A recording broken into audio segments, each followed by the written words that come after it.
Chapter 41. At the end of 2 full years, Pharaoh dreamed that he was standing by the Nile River, and there, coming up from the river, were 7 fine-looking fat cows, and they were feeding on the Nile grass. There were 7 other cows that looked ugly and thin, coming up after them from the Nile, and they stood alongside the fat cows by the bank of the Nile. Then the ugly, thin cows began to eat up the 7 fine-looking fat cows. At this, Pharaoh woke up. Then he went back to sleep and had a second dream. There were 7 ears of grain coming up on one stalk, full and choice. And growing up after them were 7 ears of grain that were thin and scorched by the east wind. And the thin ears of grain began to swallow up the 7 full and choice ears of grain. At this, Pharaoh woke up and realized that it was a dream. But in the morning, his spirit became agitated. So he sent for all the magic-practicing priests of Egypt and all her wise men.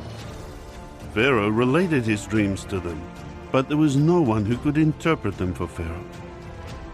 At that, the chief cupbearer spoke with Pharaoh, saying, I am confessing my sins today.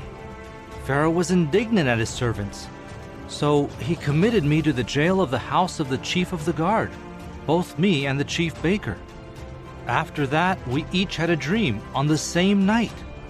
He and I each had a dream with its own interpretation. And there with us was a young Hebrew man, a servant of the chief of the guard.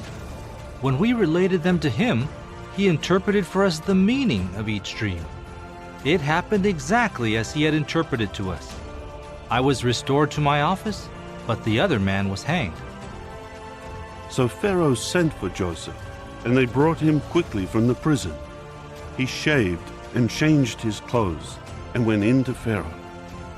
Then Pharaoh said to Joseph, I had a dream, but there is no one to interpret it. Now I have heard it said about you that you can hear a dream and interpret it.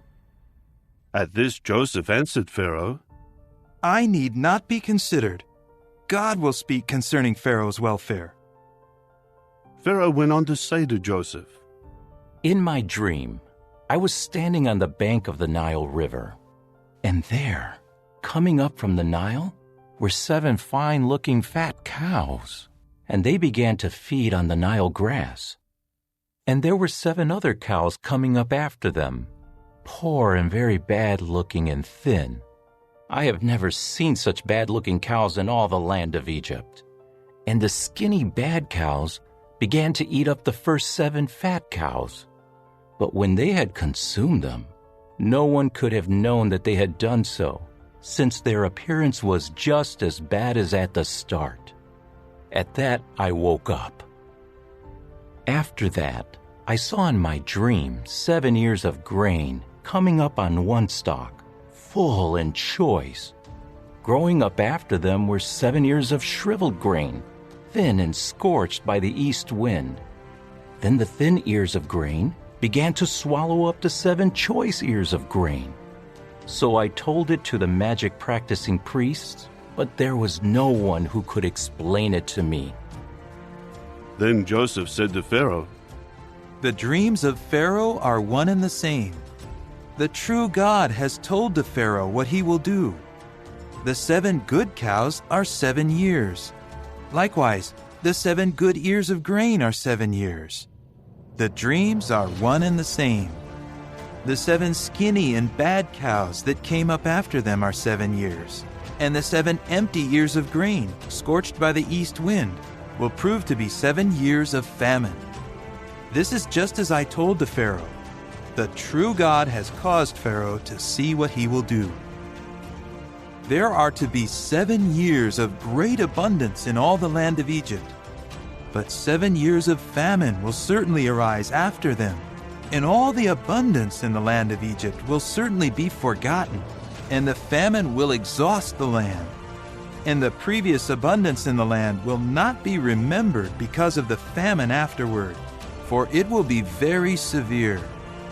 The dream was given twice to Pharaoh because the matter has been firmly established by the true God. and the true God will soon carry it out. So now, let Pharaoh look for a man who is discreet and wise, and place him over the land of Egypt. Let Pharaoh take action and appoint overseers in the land, and he should collect 1/5 of the produce of Egypt during the 7 years of abundance. And let them collect all the food during these coming good years, and let them stockpile grain under Pharaoh's authority, as food to be stored in the cities and safeguarded there. The food should serve as a supply for the land, for the 7 years of famine that will occur in the land of Egypt, so that the land may not perish in the famine. This proposal seemed good to Pharaoh and all his servants. So Pharaoh said to his servants, Can another man be found like this one, in whom there is the Spirit of God? Pharaoh then said to Joseph, Since God has caused you to know all of this, there is no one as discreet and wise as you. You will personally be over my house, and all my people will obey you implicitly. Only in my role as king will I be greater than you. And Pharaoh added to Joseph, See, I am putting you over all the land of Egypt. Then Pharaoh removed his signet ring from his own hand and put it on Joseph's hand, and clothed him with garments of fine linen, and placed a necklace of gold around his neck. Moreover, he had him ride in the second chariot of honor that he had, and they would call out ahead of him, Avrek. Thus he put him over all the land of Egypt. Pharaoh further said to Joseph, I am Pharaoh, but without your authorization, no man may do a single thing in all the land of Egypt. After that, Pharaoh gave Joseph the name Zaphanath-Paneah, and gave him Asenath, the daughter of Potiphar, the priest of On, as a wife.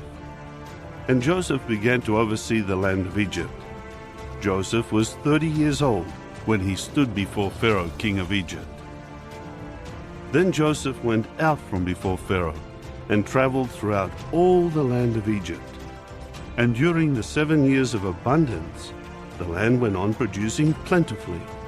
And he kept collecting all the food of the 7 years from the land of Egypt, and he would stockpile the food in the cities. In each city, he would store the food from the fields around it. Joseph continued stockpiling grain in very great quantity, like the sand of the sea, until finally they gave up measuring it, because it could not be measured.